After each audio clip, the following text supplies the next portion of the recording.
মানুষের জীবন সবসময় ন্যায় আর অন্যায়ের মাঝে ঘুরপাক খেতে থাকে। প্রত্যেক মানুষের মনে হয় কোথাও না কোথাও তার সাথে অন্যায় হচ্ছে।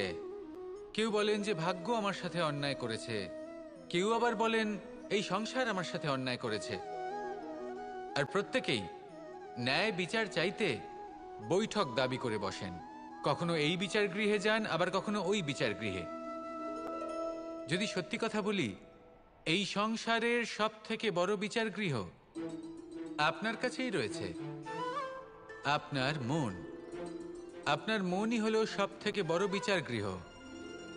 এ খুব ভালো করেই জানে কি শুদ্ধ আবার কি অশুদ্ধ, এর শুভ অশুভর জ্ঞান রয়েছে, এ সব জানে। দেখতে গেলে প্রত্যেকটা মানুষ যদি নিজের মনের কথা শোনেন, তাহলে তিনি ভালোভাবেই বুঝতে পারবেন তিনি কি উচিত করেছেন আর কি অনুচিত।